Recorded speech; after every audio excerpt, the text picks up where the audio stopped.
आप आपके हाथ के नीचे अगर 100 लोग, 200 लोग हैं, 500 लोग हैं, उनमें क्वालिटेटिव चेंज कैसे आए, फिर एक अच्छी टीम कैसे बने, आपकी सोच के अनुसार अच्छा आप देखिए, आपको देखने का तरीका बदल जाएगा। सामान्य मानवीय पर प्रभाव पैदा करना है कि सामान्य मानवीय में प्रेम का सेतु जोड़ना है, तय कर लीजिए।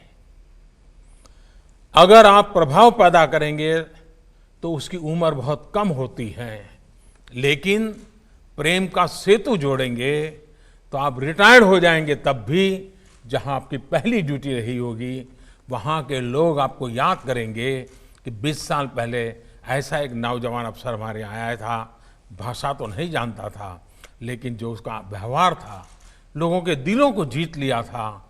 आप एक बार जन सामान्य के दिल को जीत लेंगे, बदल जाएगा।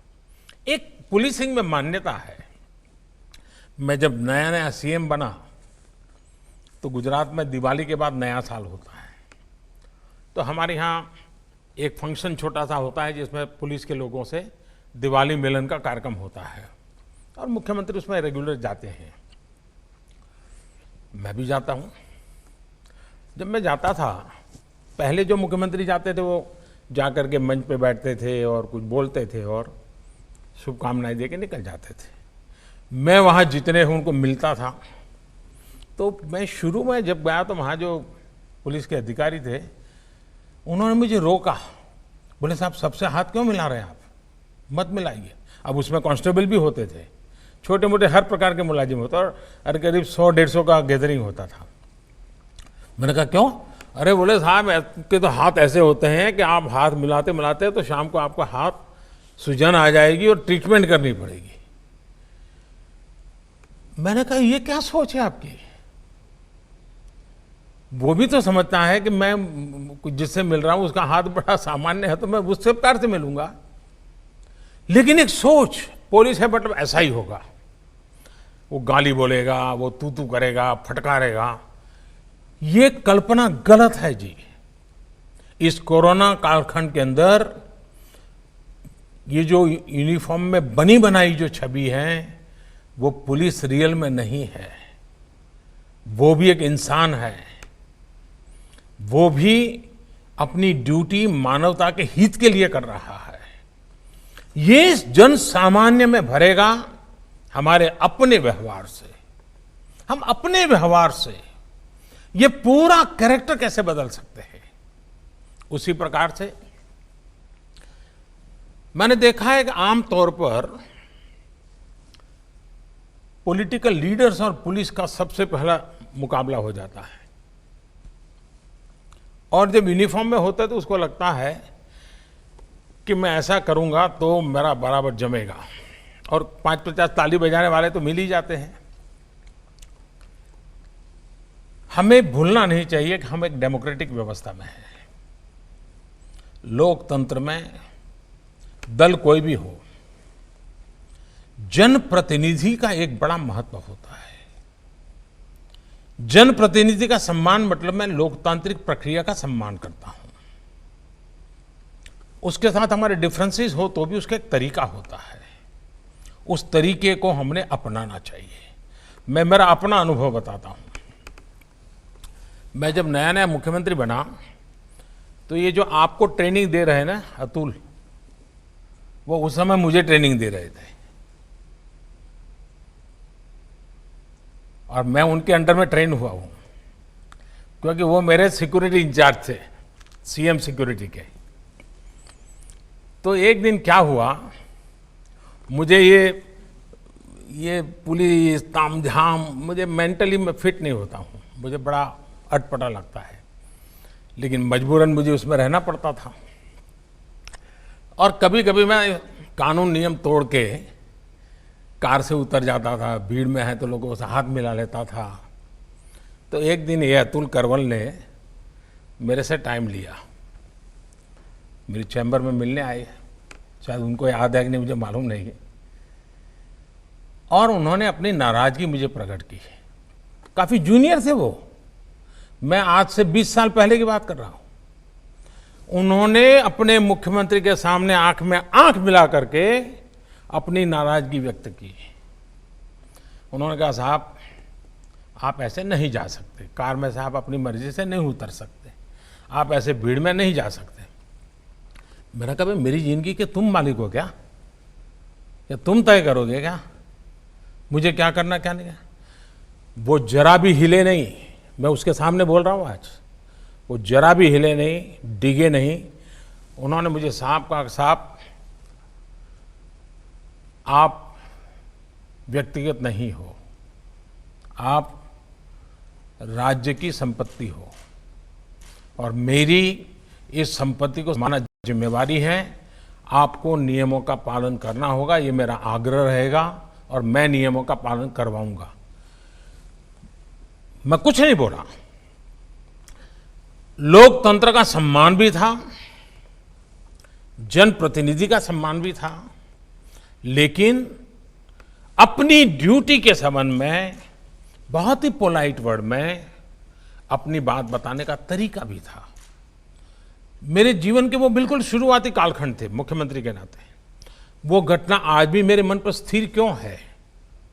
क्योंकि एक पुलिस अफसर ने जिस तरीके से और जिस दृढ़ता से और लोकतंत्र में जनप्रतिनिधि के महत्व को समझते हुए बात रखी थी, मैं मानता हूं हर पुलिस का जवान ये काम कर सकता है, हर कोई कर सकता है। हमें इन बातों को देखना होगा।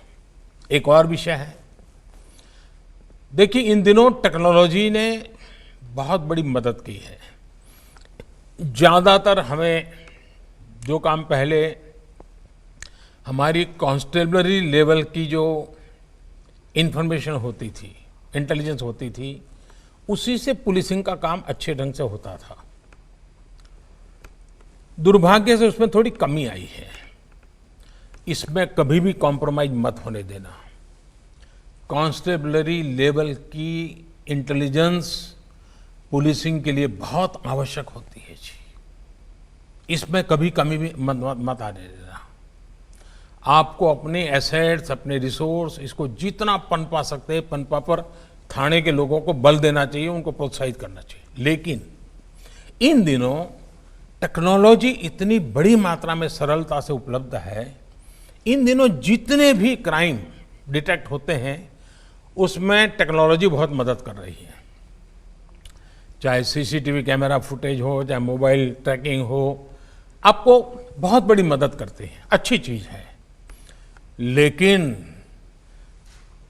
इन दिनों जितने पुलिस के लोग सस्पेंड होते हैं उसका कारण भी टेक्नोलॉजी है, क्योंकि वो कहीं बदतमीजी कर देते हैं, कुछ गुस्सा कर देते हैं, कहीं बैलेंस खो देते हैं, कभी आवश्यकता से अधिक कुछ कर देते हैं और दूर कोई वीडियो उतारता है, पता ही नहीं होता है। फिर वो वीडियो वायरल हो जाता है, फिर इतना बड़ा मीडिया का प्रेशर बन जाता है और वैसे भी पुलिस के खिलाफ बोलने के लिए ज़्यादा लोग मिल ही जाते हैं। आखिरकार सिस्टम को उनको कुछ दिन के लिए तो सस्पेंड करना ही पड़ता है, पूरी कैरियर में एक धब्बा लग जाता है। जैसे टेक्नोलॉजी मदद कर रही है, टेक्नोलॉजी मुसीबत भी कर रही है और पुलिस को सबसे ज़्यादा कर रही है। आपको ट्रेन करना होगा लोगों को, टेक्नोलॉजी का सकारात्मक अच्छे से अच्छा, ज़्यादा से ज़्यादा उपयोग कैसे हो, इस पर बल देना चाहिए। और मैंने देखा कि आपकी इस पूरी बैच में टेक्नोलॉजी के बैकग्राउंड वाले लोग बहुत हैं। आज इंफॉर्मेशन की कमी नहीं है जी। आज इंफॉर्मेशन का एनालिसिस और उसमें से सही चीज निकालना, बिग डाटा और आर्टिफिशियल इंटेलिजेंस, सोशल मीडिया, ये चीजें अपने आप में आपके एक नए हथियार बन गए हैं। आपको अपनी टोली बनानी चाहिए, अपने साथ काम करने वाले लोग, उनको जोड़ना चाहिए। और आपको, और जरूरी नहीं है कि हर कोई बड़े टेक्नोलॉजी का एक्सपर्ट हो। मैं एक उदाहरण बताता हूँ। जब मैं सीएम था तो मेरी सिक्योरिटी में कांस्टेबल था, कांस्टेबल या उससे थोड़ा ऊपर का होगा, मुझे याद नहीं है। भारत सरकार, यूपीए गवर्नमेंट थी और एक ईमेल, वो ईमेल करेक्ट नहीं हो रहा था। और भारत सरकार के लिए चिंता का विषय था कि इस मामले में तो ये चीज़ें अखबार में भी आई। मेरी टोली में एक सामान्य 12वीं कक्षा पढ़ा हुआ नौजवान था, उसने इसमें रुचि ली और आप हैरान हो जाएंगे, उसने उसको क्रैक किया और उस समय शायद गृह मंत्री चिदम्बरम जी है, उन्होंने उसको बुलाया, उसको सर्टिफिकेट दिया। यानी कि कुछ ऐसे लोग होते हैं जिनके पास कुछ विधा होती है, हमें इनको ढूंढना चाहिए, इनका उपयोग करना चाहिए और उनको काम में लगाना चाहिए। अगर ये आप करते हैं तो आप देखिए, ये आपके नए शस्त्र बन जाएंगे, ये आपकी नई शक्ति बन जाएगी। अगर आपके पास 100 पुलिस का बल है, इन साधनों पर अगर आपकी ताकत आ गई, इंफॉर्मेशन के एनालिसिस में टेक्नोलॉजी का उपयोग किया, आप 100 नहीं रह जाएंगे, हजारों में तब्दील हो जाएंगे, इतनी ताकत बढ़ जाएगी। आप उस पर बल दीजिए। दूसरा, आपने देखा होगा कि पहले नेचुरल कैलेमिटीज होती थी, बहुत बाढ़ आ गई, भूकंप आ गया, कोई बहुत बड़ा एक्सीडेंट हो गया, साइक्लोन आ गया, तो आम तौर पर फौज के लोग वहाँ पहुँचते थे और लोगों को भी लगता था भाई चलिए फौज के लोग आ गए हैं, अब इस मुसीबत में से निकलने के लिए हमको बहुत बड़ी मदद भी, एक बड़ा स्वाभाविक बन गया था। पिछले कुछ वर्षों में एसडीआरएफ और एनडीआरएफ के कारण हमारे पुलिस बल के ही जवान हैं, उन्होंने जो काम किया है और जिस प्रकार से टीवी की ध्यान भी उन्हीं लोगों पे, उनका एक स्पेशल यूनिफॉर्म बन गया है और पानी में भी दौड़ रहे हैं, मिट्टी में भी दौड़ रहे हैं, पत्थरों पर काम कर रहे हैं, बड़ी बड़ी शिलाएं उठा रहे हैं, इसने एक नई पहचान बना दी है पुलिस विभाग की। मैं आप सबसे आग्रह करूंगा कि आप अपने इलाके में, अपने क्षेत्र में एसडीआरएफ और एनडीआरएफ के काम के लिए जितने ज़्यादा टोलियां अपनी तैयार कर सकते हैं करनी चाहिए, आपके पुलिस बेड़े में भी और उस इलाके के लोगों में भी। जय हिंद सर। जय हिंद सर, मेरा नाम तनुश्री है और मुझे जम्मू एवं कश्मीर का ऑर्डर एलोकेट हुआ है। मेरी district practical training sir Srinagar में हुई थी। इंटेलिजेंस और फोर्सेस का यूज करते हुए पुलिस कैसे आतंकवादी गतिविधियों से लड़कर देश की सुरक्षा में कार्य कर रही है, इस बात का प्रत्यक्ष प्रमाण मुझे मिला देखने को। वहाँ पे सर काउंटर टेररिस्ट ऑपरेशन में भी पार्ट लेने का मौका मिला मुझे। सिक्योरिटी फोर्सेस सर एक जुनैद सहराई नामक आतंकवादी को काफ़ी लंबे समय से पकड़ने का प्रयास कर रही थी। जुनैद हिजबुल मुजाहिदीन में कमांडर था और वैली में रिक्रूटमेंट का कार्यभार संभालता था। सर 18 मई को जम्मू कश्मीर पुलिस के स्पेशल ऑपरेशन ग्रुप को यह खबर मिली कि वो अपने एक आतंकी साथी के साथ किसी समर्थक के घर पे था। तो तुरंत ही पुलिस, एसओजी और सीआरपीएफ की एक टीम ने योजना बनाकर घर को घेरा और आतंकियों को पकड़ने की कोशिश की। जैसे ही सर हम घर के अंदर गए, आतंकियों ने हमारे ऊपर फायरिंग शुरू की, जिसमें हमारा एक जवान भी घायल हो गया। सर पर्सनली मेरे लिए काफ़ी भयभीत करने वाला क्षण था, बट जैसा कि हमारे जवान और टीम ने साहस दिखाया, ना कि सिर्फ घायल जवान को सुरक्षित स्थान पे पहुंचाया, बल्कि ऑपरेशन को तब तक चालू रखा जब तक हमने दोनों टेररिस्ट को न्यूट्रलाइज नहीं किया। सर चूंकि यह घर शहरी जगह पे स्थित था, इसीलिए पुलिस को काफ़ी और कठिनाइयों का भी सामना करना पड़ा, जैसे आमजन की रक्षा और कोई लॉ एंड ऑर्डर की सिचुएशन और ना डेवलप हो सके, इसका भी ख्याल रखना।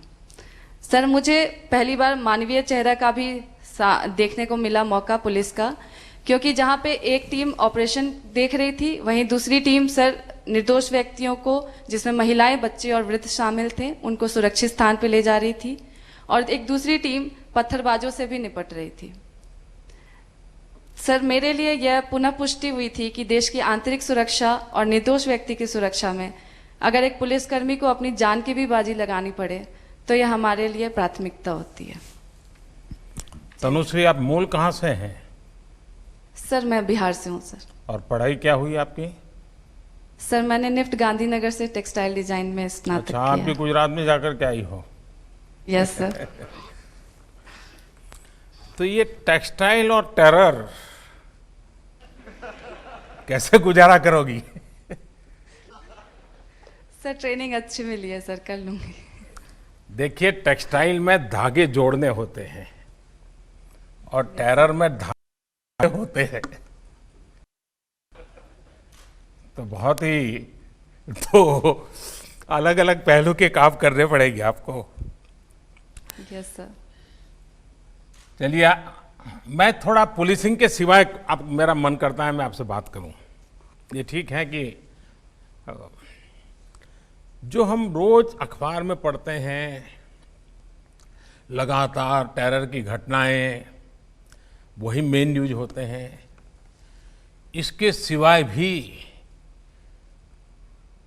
इस पूरे क्षेत्र की विशेषता है, चाहे जम्मू हो, लद्दाख हो, बेली हो, करगिल हो। और मेरा सौभाग्य रहा है कि मुझे काफ़ी समय वहाँ काम करने का मौका मिला है किसी समय। सचमुच में बहुत ही अच्छे लोग हैं, बहुत ही प्यारे लोग हैं। और मुझे विश्वास है कि हम सबके प्रयासों से जो खुशनुमा जिंदगी है वो हम वापस ले पाएंगे। लेकिन आपने टेक्सटाइल किया हुआ है और कश्मीर की ये ताकत है, कश्मीर की विशेष ताकत है। आप बैठिए तनुश्री, आप बैठिए। कश्मीर की एक विशेष ताकत है और इसलिए वहां हर घर में, उनकी उंगलियों में, आप लोग जो 4-4, 5 साल पढ़ाई करके लेके आते हो ना, उससे ज्यादा ताकत उनकी उंगलियों में होती है। जिस प्रकार के शॉल वगैरह वो हाथ से बनाते हैं, टेक्सटाइल का काम जो वहां होता है वो अद्भुत है। आप पुलिसिंग के समय भी महीने में अगर आपको 2 दिन, 3 दिन, 4 दिन भी अगर छुट्टी मिलती है, मैं आपसे आग्रह करूंगा कि जहां की आपकी ड्यूटी लगे, आप वहां की जो बहनें हैं उनके छोटे छोटे समूह बनाइए, 10 का, 5-5 का, 10 का, 15 का। और जिनके पास रूटीन में वो टेक्सटाइल से संबंधित कुछ न कुछ काम करते हैं, आप एक एक्स्ट्रा एक्टिविटी के रूप में यूनिफॉर्म के सिवाय उनके साथ घुल मिल करके ऐसे 7-10 ग्रुप बना दीजिए, जैसी आपकी क्षमता। और जो आपके टेक्सटाइल के अनुभव है और वे परंपरागत रूप से जिस टेक्सटाइल से जुड़े हुए हैं, इन दोनों को जोड़ने का प्रयास कीजिए। उनको मॉडर्न डिजाइनिंग सिखाइए। आप देखिए, आपकी पुलिसिंग की ताकत में भी ये बहुत बड़ी ताकत बन जाएगी। तो मैं आपको तो बिल्कुल दूसरे रास्ते का काम दे रहा हूं, क्योंकि सचमुच में आप तो जुड़ेंगे, क्योंकि मैं बहुत जुड़ा हूं इन लोगों से। कभी आपको अद्भुत अनुभव होगा। इतने प्यारे लोग हैं, इतने प्यार से रखते हैं और उनमें कुछ न कुछ नया करने की, सीखने की ताकत होती है। तो आप जरूर उस पर बल दीजिए और हम लोग सामूहिक प्रयत्न से जो बच्चे गलत रास्ते पर चले जाते हैं उनको पहले से रोकने की दिशा में अब हमें काम करना है। और वो काम महिला पुलिस अफसरों से बहुत अच्छा हो सकता है। उन बच्चों को वापस लेने में, उनकी माताओं को समझाने में बहुत बड़ा काम हमारी विमेन फोर्स कर सकती है। मुझे विश्वास है कि आप उस प्रकार का नेतृत्व दोगी और गलत रास्ते पर जाने बच्चों को बचा ले, उसी दिशा में हम काम कर लेंगे तो शायद बहुत बड़ी सेवा होगी। तो तनुश्री, मेरी आपको शुभकामनाएं हैं और गांधीनगर से आपने जो पाया है वो जरूर वहां पर भी रंग लाएगा। Thank you sir. Thank you. जय हिंद सर। जय हिंद सर, अभी एक अंतिम अधिकारी है सर, वो आपके साथ अपना एक्सपीरियंस शेयर करेगा सर।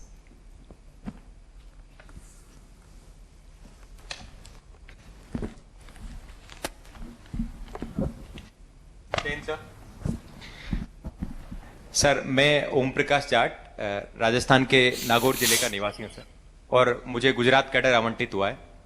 और कोरोना महामारी के दौरान मेरी फील्ड ट्रेनिंग गुजरात के वलसाड जिले में हुई थी सर। सर इस महामारी के दौरान हमने देखा कि आपने ये जो तनुश्री और दास के पास से गुजरात जान लिया कि नहीं जान लिया? सर जाना सर, जो है मैंने खुद भी जाना, इनसे भी जाना और मेरे गुजराती दोस्तों से भी जाना सर। अच्छा। सर इस महामारी के दौरान क्योंकि वलसाड एक प्रमुख औद्योगिक केंद्र है, तो बहुत सारे माइग्रेंट वर्कर्स वहाँ रहते थे सर। तो इन माइग्रेंट वर्कर्स को ना सिर्फ स्वास्थ्य संबंधी चुनौतियों का सामना करना पड़ा था, बल्कि इनको बेरोजगारी और भूखमरी का भी संकट इन पर आया था। तो ऐसे समय में आपके मार्गदर्शन में वलसाड पुलिस ने बाकी प्रशासन की इकाइयों के साथ मिलकर बहुत ही संवेदनशीलता और सक्रियता के साथ काम किया था सर। इसमें मैंने ये सीखा कि एक खाकी के पीछे छुपा हुआ एक संवेदनशील इंसान मुसीबत के समय बियॉन्ड कॉल ऑफ ड्यूटी जाकर जनता की हर तरह की समस्याओं का समाधान करने के लिए 24 घंटे तत्पर रहता सर। सर आपकी सुशासन की परिकल्पना के अनुसार किसी भी जनता की हर समस्या के लिए एक सिंगल पब्लिक इंटरफेस होना चाहिए। इस महामारी के दौरान वो सिंगल पब्लिक इंटरफेस वो पुलिस थी और हमने इस जिम्मेवारी को बखूबी निभाया था सर। सर मैं आपके सामने कुछ तथ्यों का उल्लेख करना चाहूँगा सर। वलसाड में माइग्रेंट वर्कर्स के लिए जो हमने खाने पीने की व्यवस्था करी थी, उसमें हमने बहुत सारे देश भर से जो आर्थिक जो मदद आई थी उसको चैनलाइज करके बेनिफिशियरीज का आइडेंटिफिकेशन करके उनमें वल्नरेबल सुनाई नहीं एरिया असाइन करके, हाँ ठीक है, सुनाई दिया। इंडिविजुअल डोनर को एक एक एरिया असाइन करके टोटल 30,000 परिवारों को 2 महीने से भी ज्यादा समय के लिए उनके डोर स्टेप पे राशन की डिलीवरी करी थी sir. Sir inter departmental coordination का पुलिस ने इस समय में बहुत ही एक मिसाल पेश करी थी। सर आपकी जानकारी में लाना चाहूंगा कि इस समय वलसाड से टोटल 61,000 माइग्रेंट्स को उनके घर भेजा गया था, जिनमें पुलिस ने भारतीय रेल और प्रशासन की बाकी इकाइयों के साथ बहुत ही कोऑर्डिनेशन के साथ काम किया था। माननीय, आपके संदेश के अनुसार पुलिस ने इंडस्ट्री और माइग्रेंट लेबर के बीच में इंटरफेस का भी काम किया। हमने इंडस्ट्रीज के लेबर रिक्वायरमेंट का असेसमेंट किया और माइग्रेंट की स्किल मैपिंग करके उन दोनों के बीच ना सिर्फ लेबर्स को रोजगार मिला, बाकी जो डिस्ट्रेस माइग्रेशन, जो भय का वातावरण था, वो भी कम हुआ सर। मैं अतुल करवल, निदेशक सरदार वल्लभ भाई पटेल राष्ट्रीय पुलिस अकादमी, तमाम अकादमी परिवार और यहाँ उपस्थित सभी अधिकारियों की तरफ से आपका हार्दिक स्वागत और करता हूं। हम सभी आपके हार्दिक आभारी हैं कि आपने अपने अति व्यस्त दिनचर्या में से इस वार्तालाप के लिए हमें समय उपलब्ध किया। इस वार्तालाप में उपस्थित अन्य महोदय, गृह मंत्री श्री अमित शाह, राज्य स्तर के मंत्री श्री जी किशन रेड्डी, डॉक्टर जितेंद्र सिंह और गृह सचिव श्री अजय भल्ला का भी मैं हार्दिक स्वागत करता हूं और आभार प्रकट करता हूं। आपको जानकर खुशी होगी कि भारतीय पुलिस एकेडमी उन गिनती की संस्थाओं में रही जिसने कोरोना वायरस के दरमियान भी, लॉकडाउन के समय भी अपनी ट्रेनिंग की तमाम गतिविधियां जारी रखी और एक समय पे कुल 300 आईपीएस अधिकारी यहां ट्रेनिंग में रहे। यह प्राप्ति के लिए हमें गृह मंत्रालय से भरपूर योगदान मिला। इस समय आपके समक्ष इस वार्तालाप में 131 युवा अधिकारी उपस्थित हैं, जिनमें 28 महिला अधिकारी हैं, जिन्होंने आज की एक बहुत शानदार दीक्षांत परेड के साथ अपना 2 साल का पुलिस प्रशिक्षण पूरा किया है और देश सेवा में जुड़ने के लिए पूरी तरह तैयार हैं। यह भी एक खुशी का विषय है कि भारतीय पुलिस सेवा के इतिहास में सिर्फ चौथा यह मौका है जब एक महिला अधिकारी ने बेस्ट प्रोबेशनर की उपाधि हासिल की है और आज परेड का नेतृत्व भी किया है। 2 साल की कठिन ट्रेनिंग के दरमियान ये सभी अधिकारी 6 महीने तक अपने अपने राज्य के जिलों में फरजबद्ध रहे और लॉकडाउन के समय इन्होंने बहुत प्रशंसनीय और अहम भूमिका निभाई। इनमें से 56 अधिकारी ऐसे थे जो रेड जोन एरियाज में रहे। उनमें से 4 अधिकारी इन्फेक्ट भी हुए, कोविड पॉजिटिव हुए, उसके बाद वो अभी सही हैं, ठीक है। इन सभी अधिकारियों के लिए सर बहुत सौभाग्य का विषय है कि देश सेवा में पहला कदम रखने के समय इनको आपसे आशीर्वचन प्राप्त होंगे। मेरी विनती है कि आप हम सभी का संबोधन करें और मार्गदर्शन प्रदान करें। दीक्षांत परेड समारोह में मौजूद केंद्रीय मंत्रिपरिषद के मेरे सहयोगी श्रीमान अमित शाह जी, डॉक्टर जितेंद्र सिंह जी, जी किशन रेड्डी जी, सरदार वल्लभ भाई पटेल राष्ट्रीय पुलिस अकादमी के अधिकारीगण और युवा जोश से भारतीय पुलिस सेवा को नेतृत्व देने के लिए तैयार 71 आरआर के मेरे सभी युवा साथियों, वैसे मैं लगातार आपके यहाँ से निकलने वाले सब साथियों को रूबरू में दिल्ली में मिलता था। मेरा सौभाग्य रहता था कि मेरे निवास स्थान पर सबको बुलाता था, गप्पे गोष्ठी भी करता था, लेकिन कोरोना के कारण जो परिस्थितियां पैदा हुई है उसके कारण मुझे ये मौका गंवाना पड़ रहा है। लेकिन मुझे पक्का विश्वास है कि कार्यकाल के दरमियान कभी न कभी आप लोगों से भेंट हो ही जाएगी। मैं सबसे पहले तो आप सबसे कुछ सुनना चाहूँगा। अगर आप में से कोई साथी कुछ कहना चाहते हो, कुछ पूछना चाहते हो, तो जरूर हम बात करें। Jain sir, जय Hind. I'm Kiran Shruti sir. I'm from Tamil Nadu sir. I've done my engineering sir, and I'm from Tamil Nadu cadre sir. In my cadre, I generally found among the police profession there is a lot of stress and mental stress sir. So in Tamil Nadu, what they have done is they have introduced a program called well-being program sir. So all the from constables to they undergo mandatory counseling sir. If there is any problem in their personal or professional lives, then they receive counseling sir. Because of this, all they find that their stress is reduced, and they find that they are able to do their work with much more energy sir, and they find that they are much more enthusiastic, motivated and happy to do the job. And the public also feels that because of this, they find the police much more easier to engage with. This I found very impressive sir. Jain sir. Vanakkam. Vanakkam sir. तो आपने engineering छोड़ करके ये रास्ता क्यों चुना? Sir, I always had the ambition to go for civil services sir. So after engineering, I worked in State Bank of civil India service sir. Does not mean कि uniform वाली service. Sir, my family always had a regard for uniform services, sir.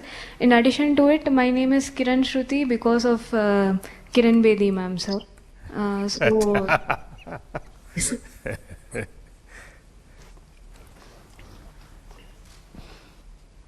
आपने एक नया विषय बताया, मुझे लगता है जो बाकी आपके साथी हैं उनको भी वेल बीइंग ऑफ कैडर कोई न कोई इंस्टीट्यूशनल व्यवस्था, मैं समझता हूँ ये एक अच्छा प्रयोग है, क्योंकि सिर्फ पुलिस नहीं, कोई भी काम। अब बैठिए बेटा। हाँ। कोई भी काम आज की जिंदगी में इतनी आपाधापी है और जिसके कारण तनाव भी रहता है, वर्कलोड भी रहता है, प्रेशर रहता है और हर किसी को रहता है। किसान को भी जब खेत में काम करता है और अपेक्षा से ज़्यादा बारिश हो गई तो एकदम से तनाव के माहौल में काम करना पड़ता है, कम हो गई तो भी चिंता रहती है। तो ये जीवन का ये हिस्सा है, लेकिन ये ऐसी चीज नहीं है कि जिसको मैनेज न किया जा सके। और अगर साइंटिफिक तरीके से अपने व्यक्तित्व को, अपनी क्षमताओं को और अपनी जिम्मेवारियों को अगर बहुत संतुलित तरीके से समझ करके हम व्यवस्था करते हैं तो आप देखिए, आप बड़ी आसानी से चीजों को मैनेज कर सकते हैं। ये बात सही है कि आप लोगों का क्षेत्र ऐसा है कि जिसमें अनएक्सपेक्टेड बहुत कुछ आ जाता है और उसके लिए खुद को हमेशा तैयार रखना पड़ता है और इसके लिए रेगुलर ट्रेनिंग होना जरूरी है। मैं आप लोगों से आग्रह करूंगा कि आप जब फील्ड में काम करेंगे तो पुलिस थाने के लेवल पर, वहां पर 10-12 लोग मान लीजिए आपका महकम है, तो उस इलाके में कोई न कोई ऐसे लोग होंगे जो ऐसे विषयों पर बड़ी सरलता से बातें करते होंगे। कभी 15 दिन में एक बार, कभी महीने में एक बार, घंटे भर के ऐसे महापुरुष को बुला लिया। अच्छे टीचर हो सकते हैं, कोई और अच्छे ज्ञाता हो सकते हैं, और वे आकर के ऐसे विषयों पर आपसे गपशप करें, बातें करें। बार बार आपको स्मरण होगा कि हम अपने आप को कैसे ढाल सकते हैं, मैनेज कर सकते हैं अपनी व्यवस्थाओं को। दूसरा, जीवन में मैं हमेशा तनावपूर्ण जीवन जीने वालों को हमेशा आग्रह करता हूं, योगा, प्राणायाम ये बहुत ही सिद्ध, अब तो आपको वहाँ पर मजबूरन भी किया करना पड़ा होगा, सुबह उठ करके जाना भी पड़ा होगा। मैंने भी उस मैदान में योगा किया हुआ है जिस मैदान में आप लोग करते हैं। आपने अनुभव किया होगा कि अगर मन से करते हैं, पूरा मन उसमें जोड़ देते हैं, ये कितना बेनिफिट करता है। और तब जाकर के आपको ये तनाव कभी महसूस नहीं होगा, काम कितना ही होगा, आप हमेशा प्रसन्न और आनंदित होंगे। लेकिन मुझे अच्छा लगा कि आपने तमिलनाडु में इसकी एक इंस्टीट्यूशनल व्यवस्था के विषय में परिचय करवाया। जय हिंद सर। जय हिंद सर, मेरा नाम आदित्य मिश्रा है। मैं मध्य प्रदेश का रहवासी हूँ और मध्य प्रदेश का ऑर्डर मुझे अलॉट हुआ है। सर, मेरी फील्ड ट्रेनिंग इंदौर में हुई। सर, मैं अपने फील्ड एक्सपीरियंस को खाकी वर्दी, जो इसको हम बड़े गर्व से पहनते हैं, उससे जोड़ के देखता हूँ। सर, मैंने एक बड़ी अहम चीज़ सीखी कि ये सिर्फ एक कोई भव्य परिधान नहीं है, परंतु अपने साथ जिम्मेदारियाँ और उत्तरदायित्व भी लेके आता है। सर, कोरोना एक ऐसी असाधारण चुनौती थी जिसने हमें भी और बाकी सभी फ्रंटलाइन वॉरियर्स को एक काफ़ी बड़ी चुनौती दी। सर, मैं खुद भी संक्रमित हुआ और बहुत शुरुआत के दिनों में, और भाग्यशाली रहा कि सकुशल वापस आ पाया।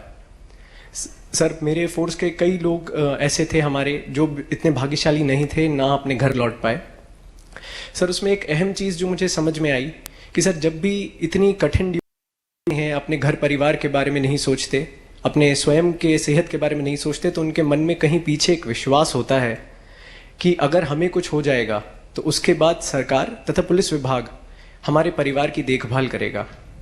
सर, मैंने अपनी आंखों के सामने हमारे इंस्पेक्टर थे देवेंद्र चंद्रवंशी जी, उनको जाते देखा है। तो सर, तब से ही मुझे लगा कि हम अब जब भी इस लीडरशिप रोल में जा रहे हैं या कर रहे हैं, तो ये हमारी जिम्मेदारी बनती है कि हम उनके इस विश्वास को जगा के रखें। सर, मैं अपनी बातों को अंत करूंगा 4 लाइनें जो देवेंद्र चंद्रवंशी जी की एक पसंदीदा कविता की हैं। मैं खाकी हूं, दिन हूं, रात हूं, सांझ वाली बाती हूं, मैं खाकी हूं। होली में रमजान में देश के सम्मान में अडिग कर्तव्यों की अविचल परिपाटी हूं, मैं खाकी हूं। कभी आहत हूं, कभी चोटिल हूं, और कभी तिरंगे में लिपटी रोती सिसकती छाती हूं, मैं खाकी हूं। जय हिंद सर। आदित्य जी, आपने इंदौर में काम किया तो जो पुलिसिंग की दुनिया का काम होता है उसका तो शायद आपको अवसर नहीं मिला, क्योंकि इंदौर के ऐसे संकट के कालखंड से गुजरना पड़ा और ज़्यादातर हमारे पुलिस बल के लोगों को सबसे पहले इस वायरस का शिकार होना पड़ा और सबसे ज़्यादा इंदौर में बड़ा मैं भी अनुभव कर रहा था कि ये संकट कहीं गहरा न जाए। और लेकिन इसके बावजूद भी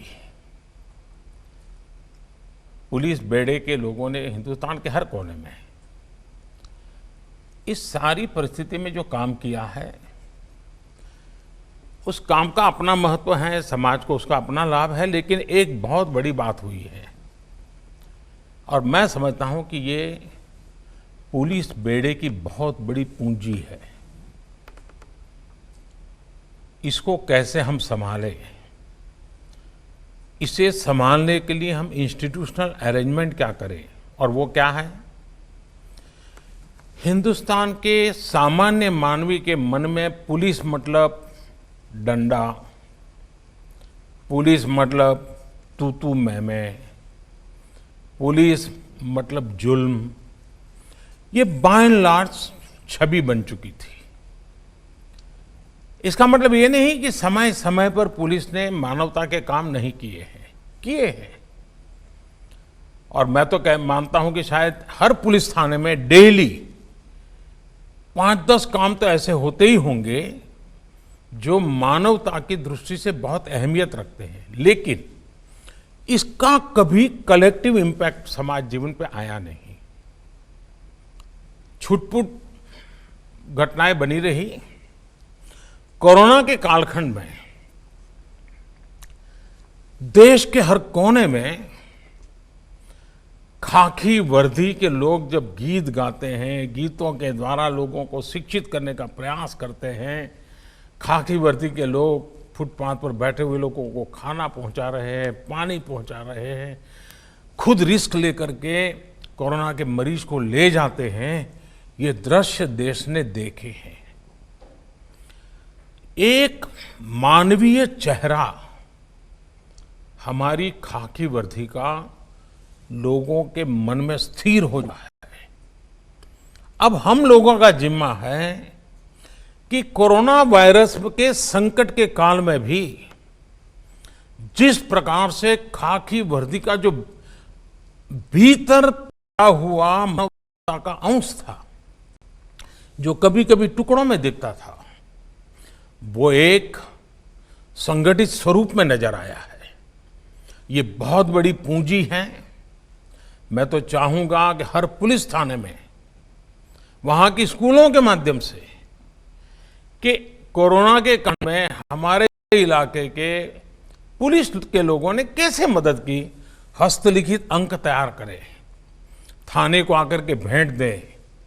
आप देखिए ये विरासत बन जाएगी और देश भर के हर पुलिस थाने से वहां पर कोरोना काल में मानवता के जो काम हुए हैं उसको अगर लिख लें, फिर उसको ऑनलाइन व्यवस्था करें, आप देखिए ये एक आपकी बहुत बड़ी अमानत बन जाएगी।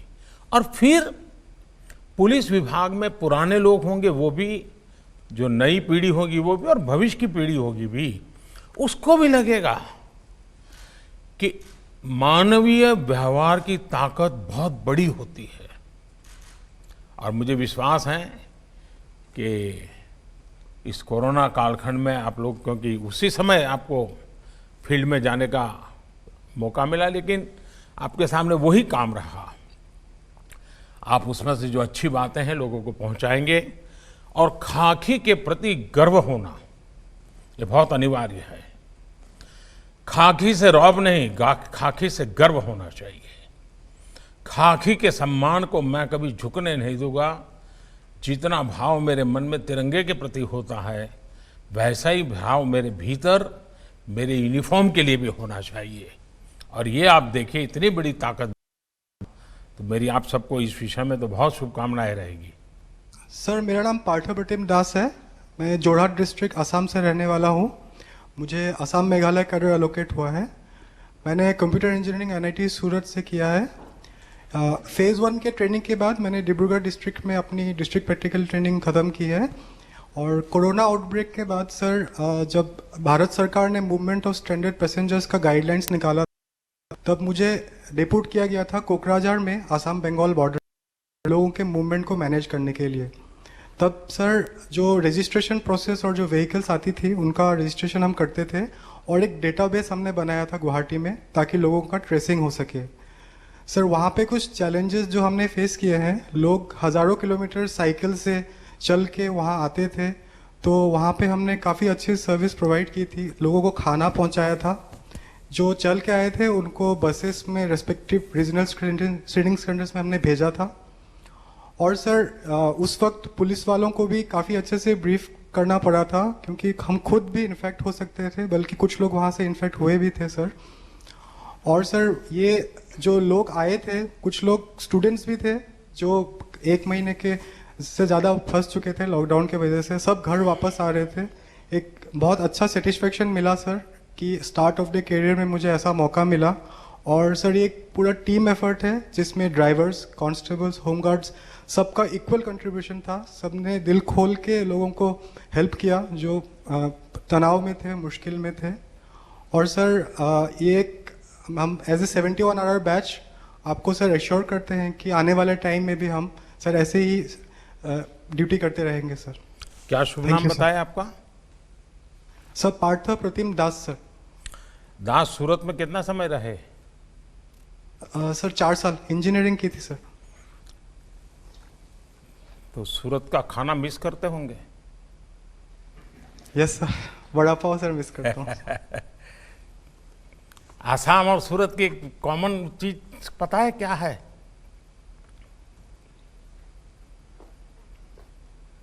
सर इतना ध्यान में सर ध्यान नहीं गया। नहीं। देखिए, असम के लोग स की जगह पे ह बोलते हैं और सूरत वाले भी स की जगह पे ह बोलते हैं। वो पैसा नहीं बोलते, पहिया बोलते हैं। जैसे आप असम को अहम बोलते हैं तो वे भी स को ह बोलते हैं।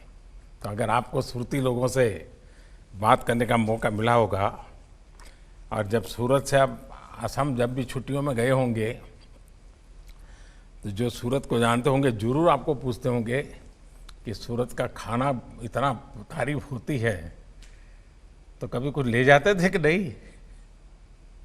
कुछ कुछ ले जाता था सर, खाकड़ा, पापड़ी, ये सब लेके जाता था सर घर पे।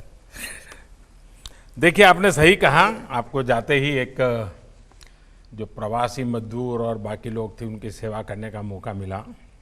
कभी कभार लेफ्ट, राइट, बाएं, दाएं, उसमें लीडरशिप करना एक अलग प्रकार की क्वालिटी लगती है, और पुलिस को ज्यादातर उस प्रकार की लीडरशिप का अनुभव आता है। लेकिन जब इस प्रकार के काम में जुड़ते हैं जिसमें बाएं दाएं कम होता है, अपनी बुद्धि शक्ति से और विश्वास से समस्या का समाधान करना होता है, और उस समय लीडरशिप देना बहुत ही अनेक गुणों की आवश्यकता को अनुभव कराता है। और इसलिए मेरा पक्का विश्वास है कि संकट के कालखंड में आपको जाने का जो मौका मिला है, सामान्य स्थिति में गए होते तो आप थाना, ड्यूटी, एफआईआर, कानून, इश्यूज, इसी में उलझ जाते। मैं मानता हूं ये भी आपके जीवन में एक अवसर था कि सीधा आपको समाज जीवन के उन संकट काल से जुड़ना पड़ा, और आपने उसमें समाधान करने का प्रयास किया।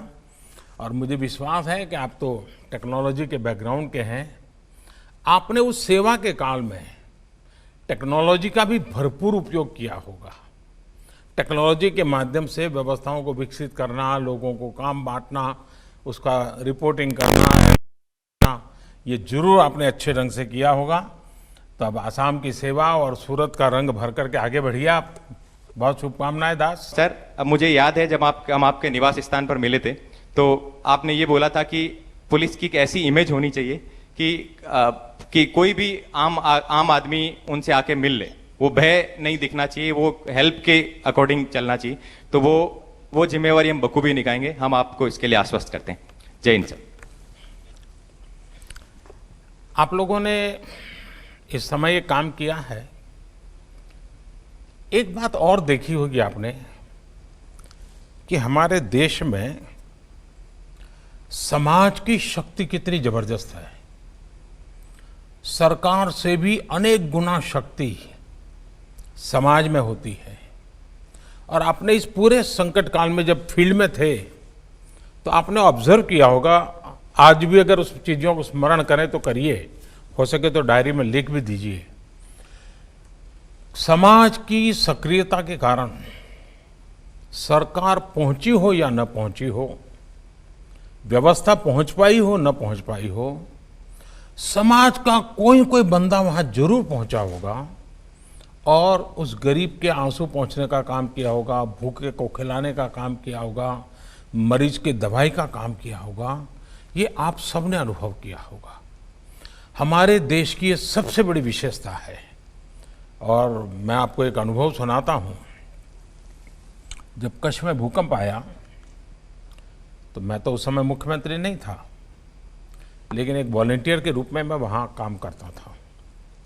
तो कई विदेश के लोग भी वहाँ काम के लिए आए थे। अनेक देशों की संस्थाएं वहाँ काम कर रही थी, लेकिन वो अपना शाम को 5-6 बजे के बाद काम बंद कर देते थे और अपने अपने टेंट वगैरह साथ में ले आए थे। वो स्नान वान करके वहीं पहुँच जाते थे। तो मैं फिर उनको मिलने जाता था, उनसे बातें करता था। मैंने उनको पूछा कि आपको यहाँ आए हैं, क्या अनुभव कर रहे हैं। एक बड़ा इंटरेस्टिंग विषय उन्होंने बताया कि भाई हम उसके पहले टर्की में भूकंप हुआ था, उसमें से कुछ लोग टर्की से भी होकर के आए थे, कुछ लोगों का अन्य देशों का भी अनुभव था। तो कह रहे थे अब हम दुनिया में कई देशों में ऐसे जब संकट होते हैं हम पहुँचते हैं, वॉलंटरी सेवाएं करते हैं और वहाँ पर या तो रेड क्रॉस एनजीओ के रूप में काम करता है या कोई वर्ल्ड हेल्थ ऑर्गेनाइजेशन के लोग होते हैं और ज़्यादातर उन्हीं के आसपास सब चीज़ें चलती। बोले यहाँ तो हम देख रहे हैं हर गली मोहल्ले में कोई एनजीओ है, कोई खाना पका रहा है, खाना पहुँचा रहा है, कोई बीमारों की चिंता कर रहा है। बोले इतना सिविल सोसाइटी का संगठित रूप में कंट्रीब्यूशन, ये हमारे लिए अचरज है। मेरा कहने का तात्पर्य यह है कि हमारे देश में हम शासन व्यवस्था में जनशक्ति को जितना जोड़ने की आदत डालेंगे, इवन इन पुलिसिंग, आप देखिए हमारी सरलता भी बहुत बढ़ जाएगी, हमारे विश्वास का व्याप भी बढ़ेगा और हम बहुत ही कम एफर्ट से मैक्सिमम रिजल्ट ले पाएंगे। और उसमें हिस्सेदार होने वाला हर नागरिक ये सक्सेस को अपनी सक्सेस मानेगा। जब ये स्थिति बनती है तब शासन में बैठे हुए अधिकारियों की, हमारे मुलाजिमों की ताकत अनेक गुना बढ़ जाती है। और इसलिए इसमें से एक चीज भी हम अनुभव करें कि समाज की शक्ति का हमेशा आदर करें, समाज की शक्ति को जानने का प्रयास करें, समाज की शक्ति को जोड़ने का प्रयास करें। हमारे ही काम के अनुकूल समाज में ऐसी कौन सी सकारात्मक शक्तियां हैं, सात्विक शक्तियां हैं। ऐसा ना हो कि हम हर गुने में जो पंच चाहिए तो फालतू पंच उठा के लाते हैं और वही हमारे परिचित रहें, वो इनसे बैठना उठना हो। इस दुनिया से बचना है, लेकिन समाज की शक्ति की ओर देखेंगे तो हमें बहुत लाभ मिलेगा। मुझे अच्छा लगा कि आपने वलसाड़ में रहते हुए इस चीज़ों को अनुभव किया है।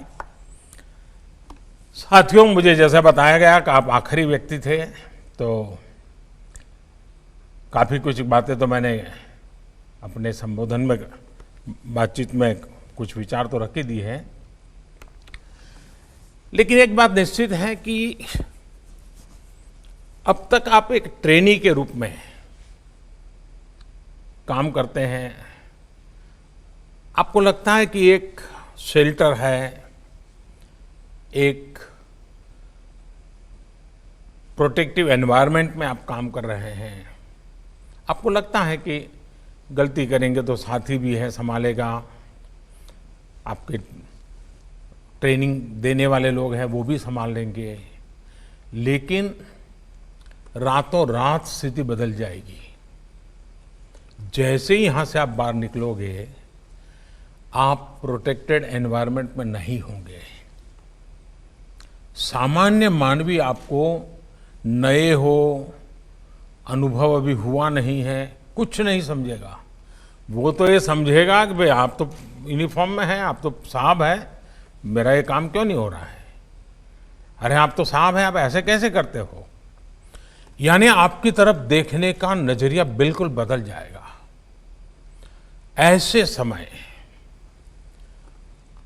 आप किस प्रकार की अपने आप को कैसे प्रस्तुत करते हैं, कैसे आप अपने आप को वहां से कार्यरत करते हैं, इसको बहुत बारीकी से देखा जाएगा। मैं चाहूंगा कि आप इसमें शुरू के कालखंड में जितने ओवर कॉन्शियस रहे जरूर रहें, क्योंकि first impression is last impression. अगर आपकी एक छवि शुरू में ऐसी बन गई कि भाई ये तो इस प्रकार के अफसर हैं, फिर आप कहीं पर भी ट्रांसफर करोगे वो आपकी छवि आपके साथ ट्रैवल करती जाएगी, तो आपको उसमें से बाहर आने में बहुत समय जाएगा। आप बहुत केयरफुली ये कोशिश कीजिए। दूसरा, समाज व्यवस्था का एक दोष रहता है। हम भी जब चुन करके दिल्ली में आते हैं तो 2-4 लोग हमारे आसपास ऐसे ही चिपक जाते हैं, पता ही नहीं होता ये कौन है, और थोड़े ही दिन में सेवा करने लग जाते हैं। साहब गाड़ी की ज़रूरत है तो बता देना, व्यवस्था कर दूंगा। पानी की ज़रूरत है तो बोलिए साहब ऐसा करो, अभी तो आपको खाना नहीं होगा, ये भवन का खाना अच्छा नहीं है, चलिए मैं नजदीक में यहाँ खाना है, मैं ले आऊँ क्या? पता ही नहीं होता ये सेवादार कौन आ जाते हैं। आप भी जहाँ जाएंगे जरूर ऐसी एक टोली होगी जो शुरू में आपको भी जरूरत होती है कि क्योंकि नए हैं, इलाका नया है, और अगर उस चक्कर में फंस गए तो फिर निकलना बहुत मुश्किल हो जाएगा। आप कष्ट हो शुरू में तो कष्ट, नया इलाका है तो नया इलाका, अपनी आंखों से, अपने कान से, अपने दिमाग से चीज़ों को समझने का प्रयास कीजिए। शुरू में हो सके तो अपने कान को फिल्टर लगा दीजिए। आपको लीडरशिप में सक्सेस होना है तो शुरू में आपके कान को फिल्टर लगा दीजिए। मैं ये नहीं कहता हूं कान को ताला लगाइए, मैं फिल्टर लगाने के लिए कह रहा हूं। इससे क्या होगा कि जो जरूरी चीजें हैं, जो आपकी कैरियर के लिए, आपकी ड्यूटी के लिए, एक इंसान के नाते, वो फिल्टर की हुई चीजें जब आपके दिमाग में जाएगी आपको बहुत काम आएगी।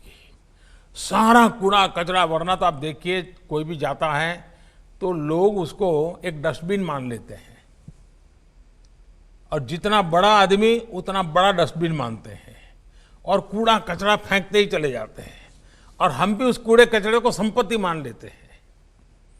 हम अपने मन मंदिर को जितना साफ रखेंगे उतना फायदा होगा। दूसरी एक विषय, क्या कभी हमने अपने थाने के कल्चर को बल दिया है क्या? हमारा थाना एक सामाजिक विश्वास का केंद्र कैसे बने, उसका एनवायरनमेंट।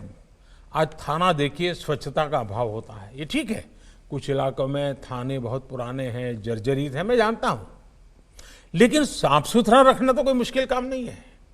हम तय करें कि मैं जहां जाऊंगा मेरे हाथ के नीचे 50, 100, 200 जो भी थाने होंगे, उसमें ये 12-15 चीजें मैं कागज पे तय करूंगा, ये बिल्कुल पक्का करके रहूंगा। व्यक्ति को मैं बदल पाऊं ना बदल पाऊं, मैं व्यवस्था को बदल सकता हूं, मैं एनवायरनमेंट को बदल सकता हूं। क्या आपकी प्रायोरिटी में ये चीज हो सके? और आप देखिए फाइलें कैसे रखना, चीजें कैसे रखना, कोई आए तो कैसे बुलाना, बिठाना, इन छोटी छोटी चीजों को आप कर लीजिए। कुछ पुलिस के लोग जब नए ड्यूटी पर जाता है तो उनको लगता है कि मेरा रौब पहले मैं दिखा दूं, लोगों को मैं डरा दूं, मैं लोगों में एक अपना हुक्म छोड़ दूं, और जो एंटी सोशल एलिमेंट हैं वो तो मेरा नाम से ही कांपने चाहिए। ये जो सिंघम वाली फिल्में देख करके जो बड़े बनते हैं, उनके लिए दिमाग में ही भर जाता है, और उसके कारण करने वाले काम छूट जाते हैं। मैं चाहूंगा कि ऐसे अनेक ऐसे क्षेत्र हैं जिसमें आप लीडरशिप दे सकते हैं। आपने देखा होगा ट्रेनिंग का बहुत बड़ा महत्व होता है। हम ट्रेनिंग को कभी कम मत आगे। ज्यादातर हमारे देश में सरकारी मुलाजिम के लिए ट्रेनिंग को पनिशमेंट माना जाता है। ट्रेनिंग यानी कोई निकम्मा अफसर होगा तो उसको ट्रेनिंग के काम में लगाया होगा, ऐसी इंप्रेशन बन जाती है। हमने ट्रेनिंग को इतना नीचे कर दिया है, वो हमारी सारी गुड गवर्नेंस की समस्याओं की जड़ में है और उसमें से हमको बाहर आना होगा। देखिए, मैं अतुल करवाल की दोबारा तारीफ करना चाहूंगा आज। अतुल को उसका वो भी टेक्नोलॉजी बैकग्राउंड के हैं, एवरेस्ट हो आए हैं, बड़े साहसिक हैं। उनके लिए पुलिस में कोई भी पद प्राप्त करना मैं नहीं मानता मुश्किल है, लेकिन आज से कुछ साल पहले भी उन्होंने हैदराबाद में ट्रेनिंग के काम को खुद चॉइस से लिया था और वहां आके काम किया था। इस बार भी उन्होंने खुद ने चॉइस से कहा कि मुझे तो ट्रेनिंग का काम दीजिए, और वो आज वहां आए हैं। इसकी बहुत बड़ी अहमियत होती है जी। मैं चाहूंगा कि इसको महत्व दिया जाए, और इसलिए भारत सरकार ने एक मिशन कर्मयोगी अभी 2 दिन पहले ही कैबिनेट ने उसको मंजूर किया है। हम बहुत बड़ी प्रतिष्ठा देना चाहते हैं इस ट्रेनिंग की एक्टिविटी को, एक मिशन कर्मयोगी के रूप में देना चाहते हैं। मुझे लगता है कि इसको करना चाहिए और आगे बढ़ाना चाहिए। मैं एक अपना अनुभव और बताना चाहता था। मैं गुजरात में एक 72 घंटे का एक कैप्सूल बनाया था मैंने ट्रेनिंग का, और सरकारी अफसरों को 3-3 दिन के लिए, सब प्रकार के मुलाजिम के लिए अलग अलग ट्रेनिंग थी 72 घंटे की। और बाद में मैं खुद उनका फीडबैक लेता था, क्या अनुभव आया। जब शुरू का कालखंड था तो एक 250 लोग जिन्होंने ट्रेनिंग ली थी, मैंने उनकी मीटिंग की, पूछा भाई कैसा रहा है 72 घंटे में। ज़्यादातर लोगों ने कहा था 72 घंटों को जरा बढ़ाना चाहिए, हमारे लिए बहुत उपयोगी होता है। कुछ लोगों ने कहा कि विषय, उसमें एक पुलिस वाला खड़ा हुआ, उसने मैंने पूछा भाई आपका क्या अनुभव रहा। उसने मुझे कहा, मुझे साहब इस 72 घंटे में मैं अब तक पुलिस वाला था, इस 72 घंटे ने मुझे इंसान बना दिया। इन शब्दों की बहुत बड़ी ताकत थी। वो कहता है कि मुझे कोई मानता ही नहीं था कि मैं इंसान हूं, सब लोग ये देखते हैं मैं पुलिस वाला हूं। इस 72 घंटे की ट्रेनिंग में मैंने अनुभव किया कि मैं सिर्फ पुलिस नहीं हूं, मैं एक इंसान हूं। देखिए, ट्रेनिंग की ये ताकत होती है। हमें ट्रेनिंग की लगातार, अब जैसे आपके यहाँ परेड, आपको पक्का करना चाहिए परेड के जो घंटे हैं 1 मिनट कम नहीं होने देंगे। आप अपने स्वास्थ्य की जितनी चिंता करें, अपने साथियों को हमेशा पूछते रहिए स्वास्थ्य का कैसा है, एक्सरसाइज करते हो नहीं करते हो, वेट कंट्रोल रखते हो कि नहीं रखते हो, मेडिकल चेकअप कराते हो कि नहीं कराते हो। इन सारी चीज़ों पर बल दीजिए, क्योंकि आपका क्षेत्र ऐसा है कि जिसमें फिजिकल फिटनेस सिर्फ यूनिफॉर्म में अच्छे दिखने के लिए नहीं है। आपकी ड्यूटी ऐसी है कि आपको इसको करना पड़ेगा और इसमें आपको नेतृत्व देना पड़ेगा। और हमारे यहाँ शास्त्रों में कहा गया है कि यत यत आचरति श्रेष्ठ, यत यत आचरति श्रेष्ठ तत एव इतरः जनः स यत प्रमाणम कुरुते लोकः तत् अनुवर्तते। अर्थात श्रेष्ठ लोग जिस तरह का आचरण दिखाते हैं, बाकी लोग भी वैसा ही आचरण करते हैं। मुझे विश्वास है कि आप उस श्रेष्ठ जनों की श्रेणी में हैं, आप उस श्रेष्ठता को सिद्ध करने की श्रेणी में हैं। आपको एक अवसर मिला है, साथ साथ एक जिम्मेवारी मिली है, और जिस प्रकार की चुनौतियों से आज मानवजात गुजर रही है, उस मानवजात की रक्षा के लिए, हमारे देश के तिरंगे की आन बान शान के लिए, भारत के संविधान के प्रति पूर्ण समर्पण के साथ सेवा परमो धर्मः। रूल की अपनी एक महत्ता है, लेकिन रोल इसकी विशेष महत्ता है। मैं रूल बेस्ड काम करूंगा कि रोल बेस्ड काम करूंगा। अगर हमारा रोल बेस्ड ज्यादा महत्वपूर्ण मानेंगे तो रूल तो अपने आप फॉलो हो जाएंगे, और हमारा रोल परफेक्टली हमने पालन किया तो लोगों में विश्वास और बढ़ जाएगा। मैं फिर एक बार आप सबको बहुत बहुत शुभकामनाएं देता हूं, और मुझे विश्वास है कि खाकी का सम्मान बढ़ाने में आपकी तरफ से कोई कमी नहीं रहेगी, मेरी तरफ से भी आपकी, आपके परिवारजनों की, आपके सम्मान की जो कुछ भी जिम्मेवारियां निभाने की है उसमें कभी कमी नहीं आने दूंगा। इसी विश्वास के साथ आज के शुभ अवसर पर अनेक अनेक शुभकामनाएं देते हुए आपको मैं शुभास्ते पंथा कहता हूं। धन्यवाद।